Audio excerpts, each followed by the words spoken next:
আমি আরেকটা খুব ইন্টারেস্টিং প্রসঙ্গে আপনার সাথে এক্সচেঞ্জ করতে চাই, সেটা হচ্ছে ছাত্রদের প্রসঙ্গ। দেখেন, ছাত্রদের মধ্যে আমি খুব মেটিকুলাসলি ওদের কথাবার্তাগুলো শুনি। হ্যাঁ, যেমন কিছুদিন আগে আমি হাসনাতের কথাবার্তা শুনি, ভেরি ব্রাইট ছেলে, কিন্তু খুব ব্রাইট ছেলে, ওর কথাবার্তাগুলো খুব শার্প, খুবই মেটিকুলাস এবং মাপা। সার্জিসের কথাও বিতর্ক করতো ন্যাচারালি। আমি প্রথমে ভাবতাম যে যেহেতু বিতর্ক করে ভালো বলে, কিন্তু সার্জিস হাসনাত তো বিতর্ক করা ছেলে না, কিন্তু চিন্তাটা মানে এই যে ক্ল্যারিটি, এটা আসে কিন্তু চিন্তাটা, পরিষ্কার চিন্তা থেকে এটা আসে।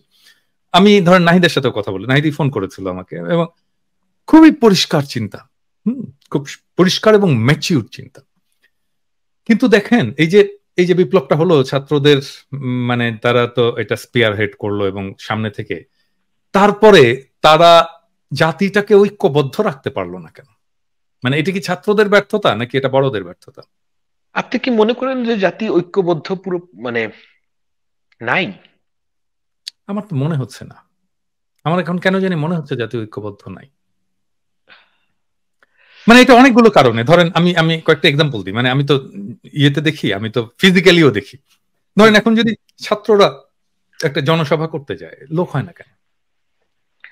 ওটা হবে না। ছাত্রদের ছাত্রদের ছাত্রদের নেতারা যদি শিক্ষা প্রতিষ্ঠানে মিটিং করতে যায়, সেখানে তাদেরকে বের করে দেওয়া হচ্ছে কেন? তারপরে ধরেন এই যে ফেনীতে যে বন্যা হলো, সারা দেশের মানুষ, ঢাকার মানুষ একেবারে ভেঙে পড়লো টিএসসি তে সাহায্য নিয়ে। একই ধরনের বন্যা কিন্তু উত্তরবঙ্গে হচ্ছে, কেন আসছে না মানুষ? ওই ঐক্যের সূত্রটা কি কোথাও ভেঙে গেছে? এবং এই ভাঙাতে কি ছাত্রদের আসলে কোনো দায় আছে নাকি বড়দের কোনো দায় আছে? না, আমি আমি মনে করি যে ভাইয়া, মানে আমরা নর্মালসের দিকে যাওয়ার চেষ্টা করছি। হ্যাঁ, আমরা যেটা জুলাই আগস্ট, এটা একটা ঐতিহাসিক মুহূর্ত, এটা আর কখনোই বাংলাদেশে হবে না। এখন না, ওইটার সাথে কখনোই হবে না এটা বলাটা ঠিক না। মানে এটা হয়তো সহসা হবে না, এটা বলা যায়। হ্যাঁ, হ্যাঁ, আমাদের মানে আই জীবদ্দশায় স্ট্যান্ড নাও হতে কারেক্টেড। পারে, আমাদের আই স্ট্যান্ড জীবদ্দশায় নাও কারেক্টেড, হতে অফ পারে। কোর্স।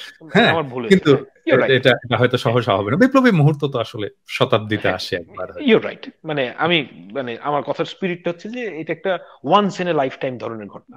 হুম, এখন হুম, ওই ইউফোরিয়া বেশি দিন থাকবে না। I understand that. এবং নর্মালসিতে মানুষ যখন আসবে, তখন মানুষের এক্সপেকটেশন আপনি ম্যাচ করবেন রিয়ালিটির সাথে, তখন হুম, মানুষের এক্সপেকটেশন কমবে এবং ছাত্রদের প্রতি যে ভালোবাসা সেটাও কমবে। That's fine.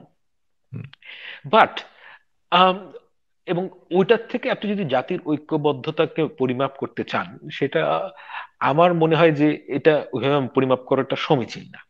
কারণ যে আপনি যেই ইয়ার্ডস্টিক গুলো দিয়ে জুলাই অগস্ট মাসে এই ঐক্যবদ্ধতাকে মাপছিলেন, হুম, সেই ইয়ার্ডস্টিকটা ভেরি মোমেন্টারি। এটা চিরকাল থাকবে না।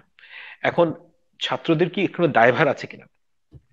দেখেন, রিয়ালিটি যখন হিট করবে, যেটা এখন রিয়ালিটি, সেটা হচ্ছে কি বাংলাদেশের ল এন্ড অর্ডার বলতে কিছু নাই। কিছু নাই বলবো না, আমি বলছি ল এন্ড অর্ডার অবস্থা খুব খারাপ।